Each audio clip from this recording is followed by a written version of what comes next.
I am an assassin, and I recently got married. My husband is a handsome, delicate, and helpless scholar. He can't carry anything on his shoulders, can't lift anything with his hands, and his scholarship doesn't seem to be very good. But he is so beautiful that I decided to spend the rest of my life with him after just one glance. Coincidentally, he thought the same thing, so we naturally got married. After marriage, I worked even harder. After all, with a family comes responsibility. I had thought our days would continue to be sweet and harmonious, until the day I ran into the #1 assassin in the Jianghu, his cold sword tip pointed at me, yet I saw the peace charm I had personally embroidered on his sleeve. Hello, everyone, welcome to my channel. Subscribe us to read wonderful novels every day. Now the story begins. Today's target wasn't very cooperative. He struggled incessantly while I was killing him, causing a few drops of blood to splash onto my skirt. I skillfully severed his right pinky finger, then thoroughly searched him, taking his thumb ring, jade pendant, and money pouch. I climbed out the window, gracefully leaped onto the roof beam, and in a few breaths, escaped from the minister's mansion. Yutong had been waiting for a long time, seeing me emerge. He quickly handed me a handkerchief. I tried to wipe away the bloodstain on the hem of my skirt, but instead, I only made it worse, the blood spreading into a large, murky smudge. How annoying. My husband bought me this skirt just the other day when he went to the market, and now it's ruined the first time I wear it. I should have given that person 2 more stabs just now. I tossed my pinky finger and the gold and silver trinkets I'd plundered to Yutong. Help me claim the reward. When you do, convert all of this into banknotes and deposit them. Yutong's chest went numb from the impact of the large bag of valuables I'd thrown at him. He clicked his tongue and said, "Hong Xiao, how can you be so ruthless now, killing and taking? Where's your integrity as the top assassin?" I looked at Yutong with pity. You don't have a family, so you wouldn't understand. Providing for a family is a very expensive endeavor. Yutong rolled his eyes. Isn't your husband just a poor scholar? How much money could he possibly spend? But he's with me now. How could I bear for him to live in poverty? If you had a virtuous little husband at home, washing his hands to make soup for you, you wouldn't want him to suffer either. I didn't want to listen to Yutong's nagging anymore.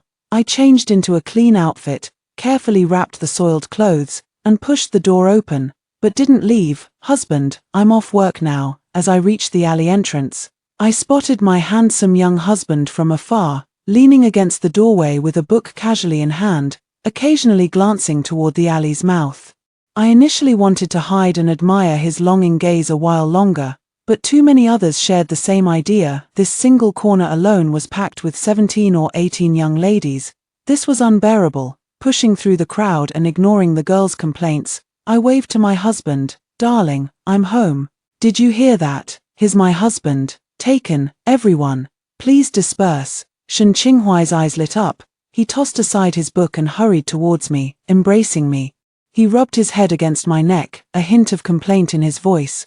"Wife, why are you home so late today? If you hadn't come back soon, I would have gone out to look for you." Like a clingy big cat, I hugged him then, patting his back soothingly. There, aren't I back now?" I picked out a good cut of meat. "How about we have dongpa pork tonight?" Shen Qinghuai grunted in response, but still held me tightly. I knew it would be a struggle to half-drag, half-coax him through the front door.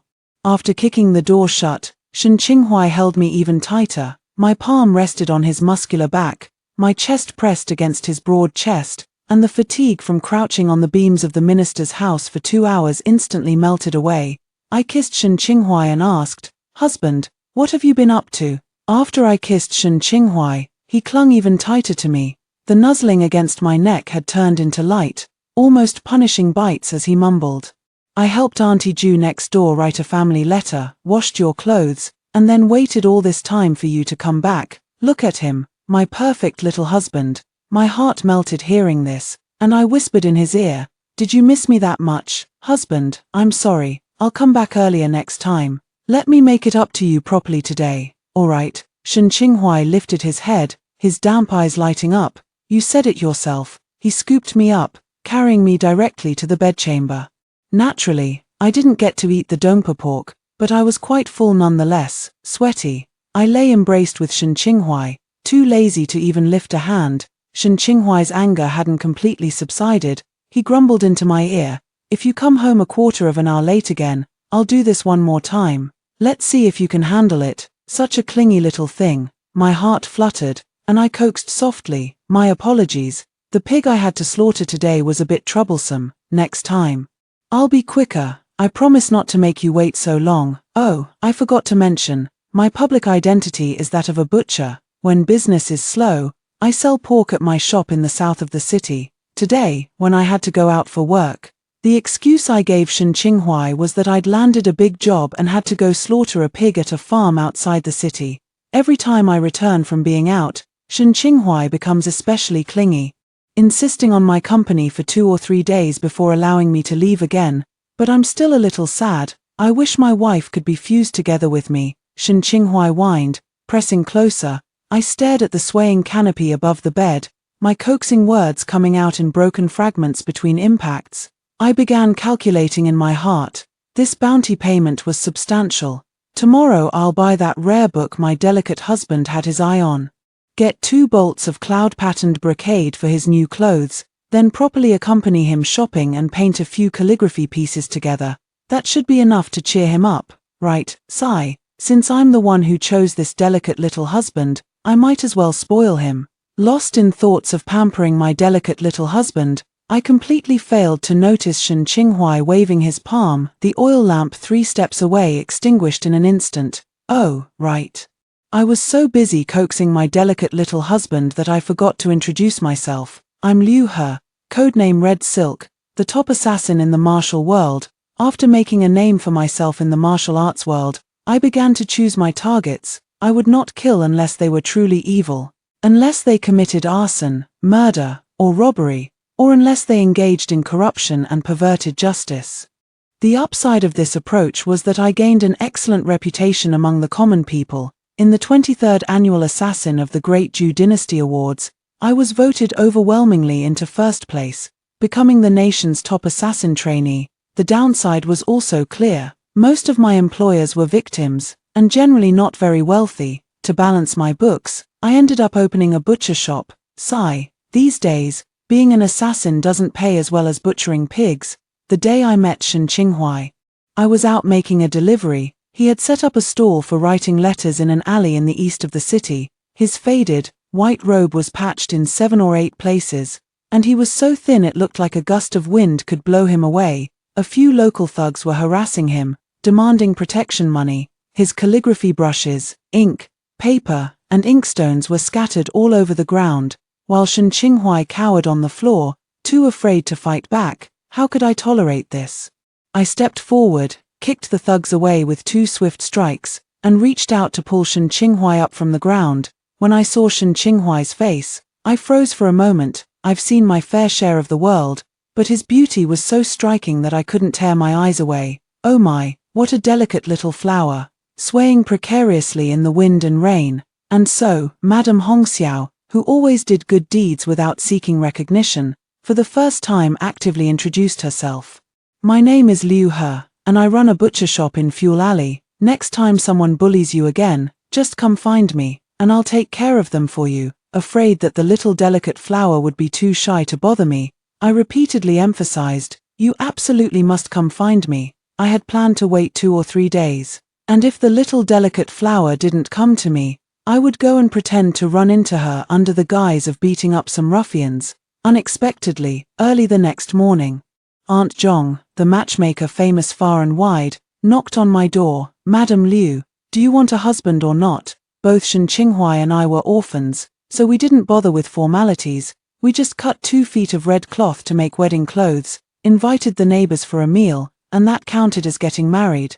That delicate little flower had become my delicate little husband. Married life was quite good. I'd always thought scholars were bookish fools who couldn't tell one grain from another. But to my surprise, he took care of all the household chores, 3 meals a day, laundry, sweeping. He handled everything single-handedly. If I hadn't insisted, he would have even tried his hand at butchering pigs. He didn't seem particularly interested in pursuing scholarly honors either, just clung to me especially tight. Apart from the time I went to the estate to butcher pigs, we were practically glued together. Yutong secretly complained to me, saying that my husband was damaging his dignity as a man. I pinned him to the ground with one hand for a friendly chat. You're just jealous. For a tough woman like me, who lives life on the edge, coming home to a warm bowl of soup and soft pectoral muscles to caress, it simply couldn't get any better. After 3 full days of physically demonstrating my longing for him, Shen Qinghuai finally, tearfully, was willing to believe that I missed him as much as he missed me. The butcher shop, closed for several days, finally reopened. I wielded my cleaver with powerful, sweeping motions, while Shen Qinghuai sat leisurely behind me, engrossed in a book. Amidst the flying meat scraps and blood, he remained pristine in his white robes, untouched by the grime of the shop. Ever since I started bringing my delicate husband to work, the number of young women and aunties coming to buy meat has noticeably increased. Each of them casts shy, timid glances his way, seemingly oblivious to whether they're getting shortchanged on their meat. Of course, I'm a professional butcher, and I would never shortchange anyone. Madam Liu, give me 2 liang of lean meat. Aunt Zhong chatted with me cheerfully. Of all the matches I've made, you two are my proudest. A talented man and a beautiful woman, married for a year and still so sweet together. You wouldn't believe how many women have offered me money, begging me to find them a handsome husband like Master Shen.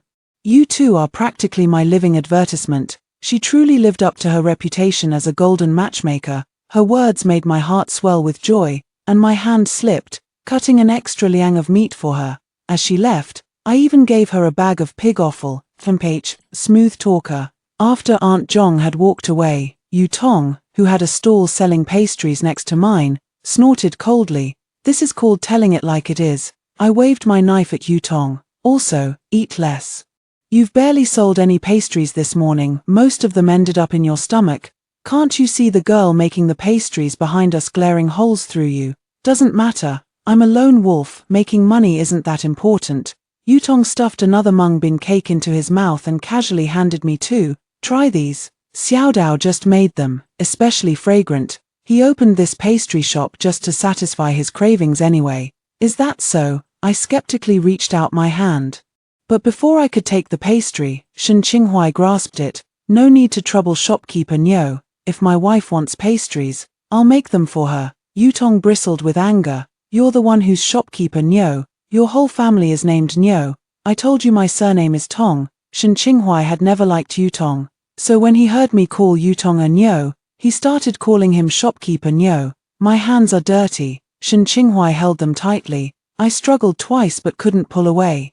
And then, fearing I'd hurt him if I used too much force, I simply let him hold them. My husband is jealous, and I love it. I understand. Manager Niu, Yu Tong shrieked in anger. Liu He, control him. I gently rubbed against Shen Qinghuai's shoulder and coaxed. Don't mind him. You're the only one in my heart. Shen Qinghuai mumbled in response, pulling out a handkerchief and meticulously wiping my fingertips. Such a jealous little look. I couldn't resist kissing him and whispered in his ear, let's sell the meat quickly and go home. I don't want to work anymore. I want to go home and fix the bed. Damn bed, it always creaks. Shen Qinghuai didn't reply, only gripped my hand tighter, a faint blush spreading across his ears. After half a month of intimacy with my husband, I received another order. This time, the victim was an old peddler named Liu from Fuping Alley. He wanted the life of Prime Minister Lin's youngest son, who had forcibly taken his 15-year-old daughter, separated by a begonia screen. I heard the peddler's words, each one a cry of blood. My Yina just went to the street to buy medicine for her younger brother, and Lin Ji took a fancy to her. He insisted that Yina was their runaway slave and had people seize her. When I went to the Lin family to demand an explanation, I was beaten out before I even entered the door. I wanted to report it to the authorities, but I couldn't even submit a complaint. It's been 3 full days, and there's no news of Yina at all. Lord Hongxiao, I truly have no other choice but to come to you. I sat behind the screen, sharpening my knife with steady strokes. I had met old man Liu before. His wife had passed away early, and he raised 2 children by himself. To save up for his children's future, he would carry 2 baskets of goods daily, hawking them through the streets and alleys. Occasionally, when passing by Yotong's shop, he would buy 3 pastries, 2 for my daughter, Yina, and 1 for my son, A Zhong. Yina is a shy and introverted girl. Every time she comes to me to buy meat, she speaks in a soft, quiet voice. I once gave her some pig offal, and after that, every time she came, she would bring me a little trinket, sometimes a handkerchief she embroidered herself, sometimes a grasshopper woven by old man Liu. I polished my pig-slaughtering knife until it gleamed. I spoke coldly. I'll take this order. The wicked people in this world are truly endless. Assassins will never lack business. Lin Ji's whereabouts were easy to find. He was either at the gambling house or drinking at a brothel. The difficult part was that I had to rescue Yina while killing him, without anyone connecting it to old man Liu's family, under the pretext that a patron needed me to slaughter pigs for 3 days for a grand feast. I bid farewell to my dear husband, trailing Lin Ji at a comfortable distance. I suddenly realized someone was following me. The person following me was unskilled, their burning gaze clung to my back, and I noticed them within a few steps. I casually stopped in front of a stall, pretending to browse, secretly wondering which faction the person following me belonged to and how I had exposed myself. Was it a rival, or Lin Ji's hidden guards? Are you looking down on me by sending such a rookie to tail me? I plan to deliberately expose a weakness, then counterattack him when he makes his move. Unexpectedly, after only a couple of steps, the person tracking me revealed himself. Guess who it was? It's my husband. Seeing me stop, he hurriedly hid in the corner. He's actually following me. That's just too cute. I wished I could rush over immediately, pull him into my arms, and kiss him a couple of times. Is it because I've been out too much lately, and he feels insecure? The troubles of a career woman. After this mission is over, I'll definitely make it up to him.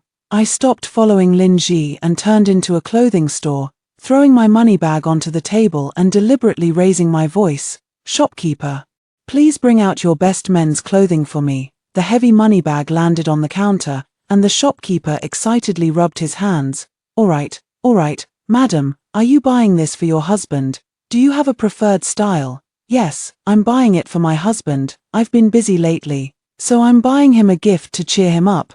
The shopkeeper repeatedly praised Shen Qinghuai and me as a match made in heaven, deeply in love and without a doubt. My peripheral vision confirmed that Shen Qinghuai was no longer following. So easy to appease. I must give him a big kiss when I get back. Disguised as a maid, I infiltrated the Lin family banquet, planning to kill 2 birds with 1 stone by also eliminating Prime Minister Lin, who had allowed his son to commit evil deeds. With both father and son dead, they probably wouldn't have time to notice if someone was missing from their estate. Right, amidst the clinking of glasses, I carried the wine pot and slowly approached Lin Ji. He was close to Prime Minister Lin, so I planned to stab Lin Ji first, then swiftly turn and slit Prime Minister Lin's throat. Once people are in disarray, I'll go to the backyard and take Yina, if there's enough time. I can even make a detour to the Lin Manor's private vault. Before I could even get close to Lin Ji, a sudden cry of alarm erupted from the manor. I looked up to see a white figure descend directly onto the main table, impaling Prime Minister Lin with a single sword thrust. The newcomer, clad in white with a featureless white mask, stood in the center of the hall, uttering only a few words, yet the murderous aura around him was so potent it seemed to solidify. The guests at the banquet were too stunned to speak. The white-robed figure, formless, went straight for the kill. It was Jiyu Ju, the foremost assassin in the martial world. At that moment, only one thought filled my mind. Damn it, he's stealing my kill. While Jiyu Ju was still posing, I grabbed Lin Ji, who had stumbled to the ground, pulled out the soft sword from my waist, and deftly slit his throat. I wiped the blood from my face and revealed a chilling smile. Hong Xiao sends her regards to everyone. My features aren't as distinctive as Jiyu Ju's. If I didn't announce my name, who would know I was the one who did this good deed? Jiyu Ju's sword tip twitched slightly. Seeing that Lin Ji had been killed by me, he snorted coldly, tapped his toes lightly, and gracefully departed. What day is it today? 2 notorious killing gods of the martial world have appeared simultaneously. The crowd was in complete chaos. The high-ranking officials and nobles, who usually lived in luxury and prattled about dignified manners, were now fleeing in panic. Amid the commotion, I changed into a servant's outfit, slipped into the backyard, and headed toward the secret chamber I had scouted out days before. Since Yina had been abducted by force, Lin Ji didn't dare keep her in the inner quarters. Instead, he secretly hid her in the secret chamber of his study. This place is incredibly well hidden. I had to lie flat on the rafters for 2 full days just to figure out its mechanisms, going down the secret passage. I was nearly blinded by the glitter of gold and silver. Good heavens! No wonder there's a saying that wealth dazzles the eyes. I forced my gaze away from the gold and walked further inside to find Yina. Yina lay naked on the bed, her ankle bound by a silver chain. She didn't react when she saw me approach. I cleaved the silver chain with a single stroke of my sword, then took off my outer robe and wrapped her in it. Yina's eyes flickered when she saw the chain undone, but she remained lying still. Get up, I'm taking you out. I won't go out. How could I ever face people again? Yina curled up on the bed, burying her head tightly in her arms. Your father paid 10 taels of silver for me to save you. If I can't take you back, my reputation will be ruined. Mentioning Old Man Liu brought a slight reaction from Yina, but she still refused to get up. My purity is ruined. Even if I go back, I'll just be laughed at. I might as well die. What a pity about father's 10 taels of silver. Who knows how long he'll have to carry his goods and hawk them to earn it back. This won't do. She yanked Yina up and tightly fastened the outer robe around her. Whether you live or die doesn't matter. But I, Hong Xiao, cannot have an unfinished mission. If you kill yourself and ruin my reputation, I'll slaughter your father and brother. You, how could you? Shameless, I'm an assassin. What morals do you expect me to have? I casually pulled 2 gold bars from the box and tucked them into Yina's arms. It's just flesh and blood, if anyone dares to mock you. You come to me and buy their life. If one comes, I'll kill one. If you're worried about not getting married, then find a husband. With money in hand, there's no problem that can't be solved. Yina stared blankly, clutching the heavy gold bars in her palm. Seeing that she was no longer trying to kill herself, I began to freely examine the jewels in the secret chamber. Having finally found the treasure vault, I couldn't possibly leave empty-handed. Is it easy to find someone to kill for you? Yina remained silent for a long time before speaking. Depends on the price. If the price is right, I'll take the job. Satisfied, I closed a rosewood box stuffed full and slung it over my shoulder, gesturing for Yina to follow me out. Yina bit her lip, trailing closely behind me, then hesitated and turned back to grab a case of pearl and gold hairpins. Seeing me look at her, she wiped a tear from the corner of her eye and lifted her chin in a deliberately haughty manner. I'm just afraid I won't be able to afford you when the time comes. No, I just think your box is too small. You should pick a bigger one. I patted the chest on my shoulder. One as big as mine is more like it. Yina's complicated gaze fell on the half-person high chest resting on my shoulder. I'll go get some more, husband. I've missed you so much. After sending Yina back, I removed my human skin mask and rushed home without delay. I had been gone for 3 days. And Shen Qinghuai had missed me greatly, holding me tightly in his embrace. What took you so long to come back? I was just about to go out and look for you. Shen Qinghuai seemed to have just finished bathing. Hearing my noise, he hastily threw on an inner robe and came out. His body still damp with moisture that clung to the fabric. Through the loosely tied collar, the faint outline of his broad, solid pectoral muscles could be glimpsed. It looked very touchable, as I thought this. My hand reached in. It was indeed very touchable. Shen Qinghuai's ears flushed slightly. I miss you too. What have you been doing at home these past few days? Just reading at home, washing your clothes, and spending the rest of the time thinking about you. Shen Qinghuai paused, then added, I also picked up an old hobby of mine, and found it's not as boring as I thought. What other hobbies does my husband have that I don't know about? Could it be something from before our marriage? Before I could figure it out, Shen Qinghuai cozied up to me, kissing me until I was breathless. He only stopped, startled, when his hand slipped into my clothes and felt several hard, round objects. What's this? My dear wife, I brought you a gift. I finally had a chance to speak, excitedly pulling open my collar. Inside were 8 shimmering luminous pearls. I'm good at killing pigs, so the master rewarded me. Now you won't have to worry about dim oil lamps when you read at night.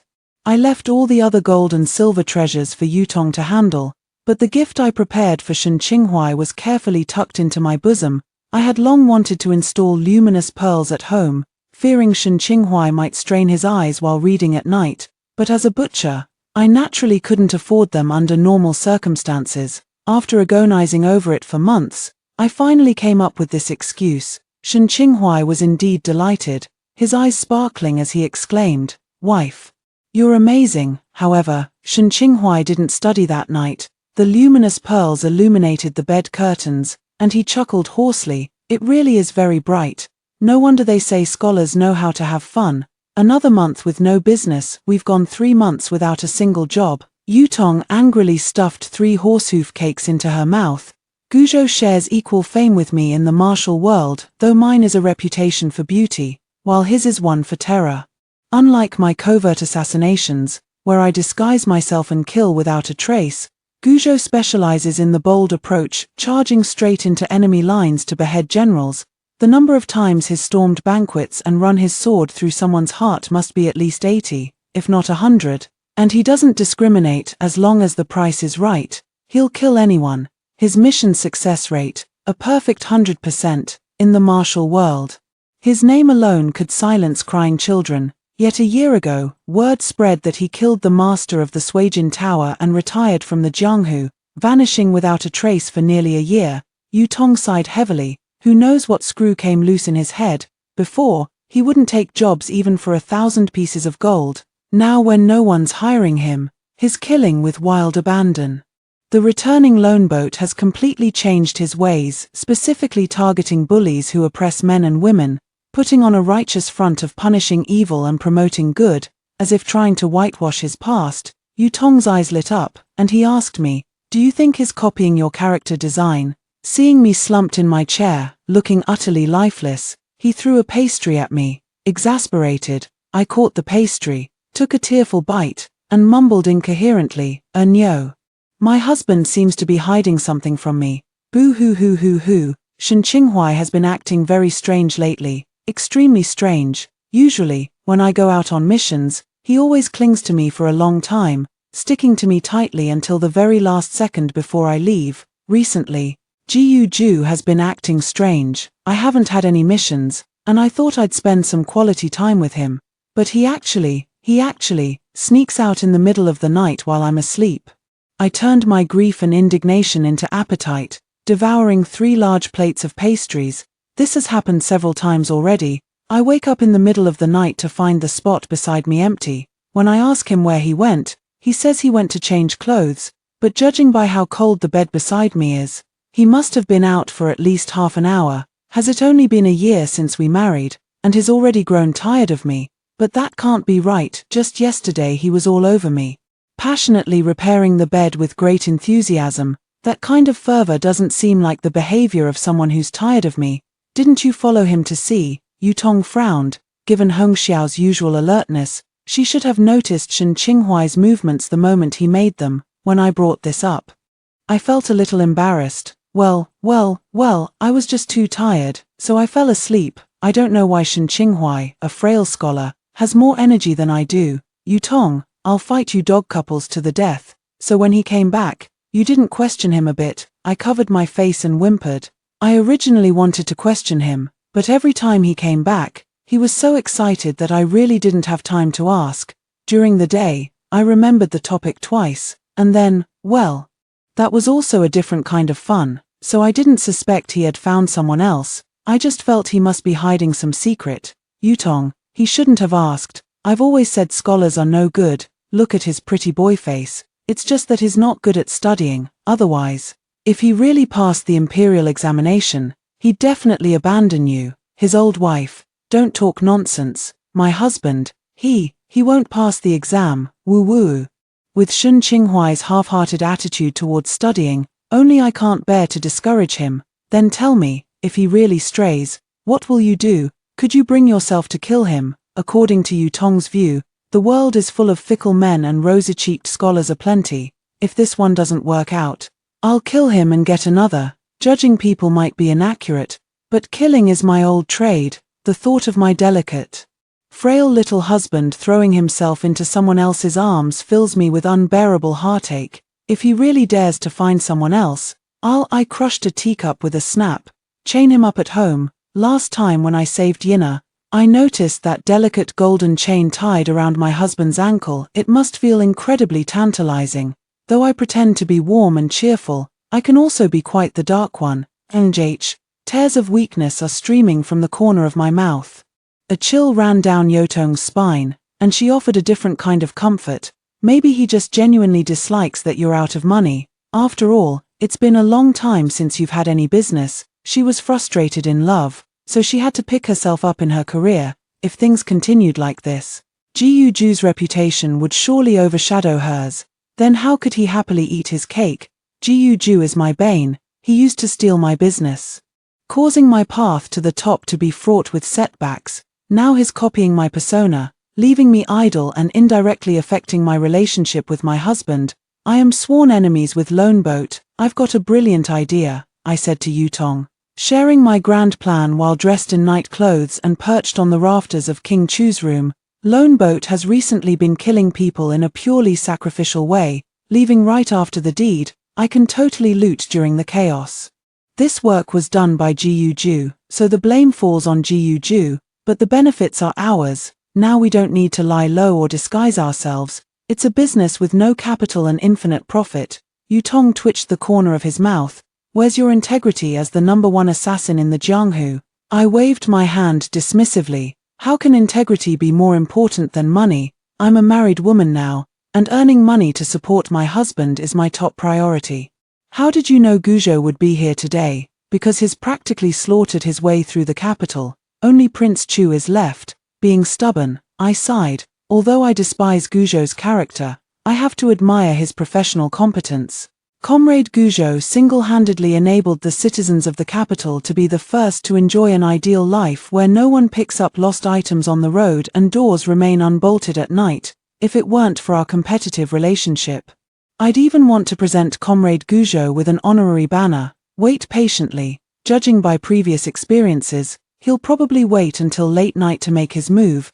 Before exchanging more than a few words with Yutong, Guizhou arrived, still clad in white robes. Though today's garment seemed to carry a faint shimmer, I couldn't quite make it out from this distance. The killing motions remained fluid as ever, but I had no interest in watching. Shaking the burlap sack, I said, "You take the east courtyard, I'll handle the west, let's make this haul count." Rumors swirled that the Prince of Chu's estate housed a peerless butcher's blade forged by Ganjiang for a dear friend. For a slaughterman like me, this was utterly irresistible bait. With the guards' attention fixed on the front courtyards, Yutong and I split up. I slipped into the prince's study, fumbled along the antique shelves, and successfully located the hidden chamber's switch. The private treasury of Prince Liang contained only items bearing imperial insignias, making them difficult to fence. After much effort, I managed to find just 2 crates of plain, unadorned gold ingots. After painstakingly searching through the dazzling array of treasures, I finally found the butcher's knife I'd been longing for, but before I could properly admire it, a sword was pressed against my neck. "You kill, I steal treasures, how cleverly calculated, Lady Hongxiao," the man said in a low, icy voice. Every muscle in my body tensed instantly. Lone Boat. When did he get behind me? I hadn't noticed at all. Maintaining a calm facade, I said, "The magistrates are free to burn down houses while the common people are forbidden even to light lamps. Our interests don't seem to conflict." "There's no conflict," Ji Ju said indifferently, yet the blade edged another 2 inches closer. "But this knife, my wife would probably like it. I'll take it." Ji Ju got married. Could this be the reason he disappeared without a trace last year? I wonder how much this information would be worth if sold to Bai Xiaoxing enough to buy my husband a piece of Han Song ink. At this life-or-death moment, there was no room for idle thoughts. Reluctantly, I handed the knife to Ji Ju. I never would have thought that our Lord Ji Ju is such a good, family-oriented man. His wife must be an unparalleled beauty, I presume. How dare you comment on my wife? When his wife was mentioned, Ji Ju's voice softened, a rare occurrence. To save my life, I continued with my fawning praise. Lord Ji Ju is tall and mighty, wise and divine, with unparalleled martial arts. Your esteemed wife must be a woman of exquisite beauty, with exceptional talent, a peerless beauty. I wish you both a deep and lasting love, 100 years of harmony, and to grow old together. The Lone Boat paid no heed to my praise. At least you know what's good for you. I'll make it quick for you. We're both in the same trade. Why resort to violence? I suddenly leaned back, drawing the flexible sword at my waist and thrusting straight at Lone Boat. But Lone Boat had seized the initiative, putting me at a disadvantage. With a flick of his sword, He sent my flexible blade flying and swung back at me. I dodged the strike by tilting my head, but the veil was sliced open by the sword's edge. At that critical moment, I had no time to conceal myself, and my entire face was exposed before Ju. This is bad. Today I came to rob, so I wasn't wearing a human skin mask. Beneath my veil was my true face. Ju's sword, however, suddenly paused. He abruptly dropped his sword and seized me with a reverse grip. I've suddenly changed my mind, he said, his tone softening abruptly. He leaned close to my ear, sending shivers down my spine. How about we team up, just the two of us? And become a pair of bandit lovers. I'll kill, you'll plunder. What do you say? Sick. Ju probably disappeared for a year because he was seriously ill, right? 1 second he was threatening to kill me, and the next he suddenly showed great enthusiasm. Who wants to be a husband and wife bandit with you? Didn't you just praise me for being tall and mighty, wise and brave, and unparalleled in martial arts? How could I not be worthy of you? I wish you eternal love and a harmonious marriage that lasts 100 years, flying side by side till your hair turns white. Won't your wife be heartbroken? Just moments ago, he said I wasn't worthy of being compared to his wife, and now he wants to be my husband. Damn it. This bastard must be infatuated with my beauty. The face beneath his mask must be hideous, with green skin and fangs. It's fine, she won't mind. Lonely Boat abandoned his sword, casually tore off a silk ribbon to tie my hands, and even cheerfully tied it into a bow at the end. I was so provoked that goosebumps rose all over my body, and I struggled frantically. But I mind. My hands hurt, Tilda. Ju snorted. Tie her up, you fickle woman. That's enough. Shen Qinghuai, are you never going to stop? You dared to hide such a big matter from me, and now you're getting all worked up just because I'm making a fuss, aren't you? I didn't feel there was anything wrong with me hiding my assassin identity from Shen Qinghuai. It's quite normal for women to have a career outside the home, isn't it? Ju and Shen Qinghuai paused, their imposing aura sharply diminishing. My lady, you noticed, I pointed to the embroidery on his sleeve. You didn't exactly hide it well. With such large lettering, it would be hard not to see it. Shen Qinghuai's fingers traced the characters 4-piece. My wife specially embroidered it. How could I bear to hide it? Good thing you're sensible. I lifted his mask and gave him a fierce kiss. I thought you were hiding something big from me. Turns out you just went out to kill someone. You scared me to death. Shen Qinghuai affectionately pulled me into his embrace. How could I bear to hide anything from my wife? I just didn't know how to tell you, after all. In his wife's eyes, he was just a frail scholar with no strength to tie a chicken. If he suddenly told her that her husband was an assassin, she would probably run away. I was going to wait until Ju's reputation improved before telling you. I remembered Shen Qinghuai always reading storybooks to me. Things like this assassin isn't too cold, the cold-faced killer's pampered wife. Kill him, love me. I was wondering when our assassin and killer profession became so popular with the public, but it turns out he had ulterior motives. Ju continued to pledge his loyalty. I was so happy when I found out you were Hong Xiao. We're such a perfect match.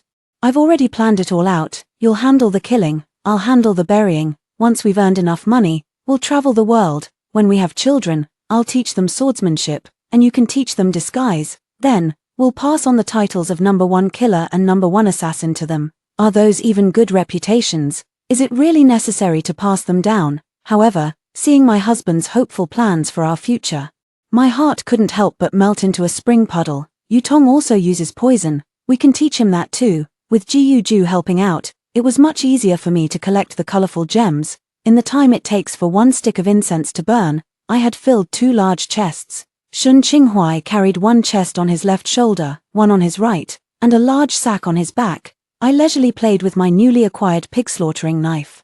Leading the way, after a few ups and downs, we arrived at my secret base with Yutong. I glanced at the sack, which was so full it couldn't be closed, and Yutong's bulging pockets, and couldn't help but click my tongue. This guy always criticizes me for being greedy, but when it's his turn, he doesn't take any less. Why are you so late? Before I could finish speaking, Yutong suddenly stepped quickly in front of me, pointing his curved saber at Shen Qinghuai. Be careful. Shen Qinghuai stared at Yutong's arm, which was shielding me, and snorted coldly. He put down the object in his hand, drew his sword, and prepared for a confrontation. Wow, I didn't expect you to protect me so much, I said, my eyes welling up with tears of gratitude, and patted Yutong's shoulder. signaling him to relax. Yutong frowned. How are you with him? Just an hour ago, they were shouting and fighting, but now they look like they're in cahoots. I smugly walked over and snatched the sword from Jiuju's hand. Look how charming I am, he's my little brother now. Yutong watched Jiuju. He wasn't annoyed that his sword was taken. Instead, he took the opportunity to grasp my hand and play with it in his palm. Yutong, is this a proper little brother? You, him, this, me. After struggling for a long time, Yutong finally blurted out, how can you face pretty boy after doing this? It's fine, in the future. My husband will be the main one, he'll be the secondary, they won't interfere with each other. Would Lone Boat agree to that? This was after all the most feared assassin in the martial world, someone who'd even dare kill his own tower master when displeased. Would he willingly become Hongxiao's secondary? Of course I'm willing. I've already trained him well. I turned my head and said to Jiuju, speak. Jiuju, woof, Yutong, Yutong, Yutong, get out of here. After handing over the stolen money to Yutong, Shen Qinghuai and I went home all lovey-dovey to fix the bed. When he was Shen Qinghuai, he was gentle and serene. When he was Jiuju, he was cold and formidable. I thought I only liked the stability and tenderness Shen Qinghuai brought me, but I never expected the thrilling excitement Jiuju gave me to be equally intoxicating. It seems that as long as it's Shen Qinghuai, I like him no matter what. By the way, I sat up from my sweaty bed. How come I've never seen Choushire before? Choushire is Guzhou's sword, a peerless blade as renowned as Guzhou himself. Shen Qinghuai doesn't have a secret base either, so the sword should be kept at home, right? How come I've never seen it before? Shen Qinghuai blinked innocently. I just left it in the kitchen. You never cook, so you wouldn't have noticed. I huffed and buried myself in Shen Qinghuai's arms. I've been busy earning money to support our family, haven't I? Shen Qinghuai laughed and held me close. Easy there, my dear. If you break me, you won't have anything to hug anymore. The king of Chu was the emperor's younger brother, but the emperor had long been displeased with this extravagant and dissolute sibling, fearing the reputation of fratricide if he were to execute him. The emperor could only turn a blind eye. The solitary boat incident essentially resolved one of his most pressing concerns, so he merely issued a perfunctory bounty notice.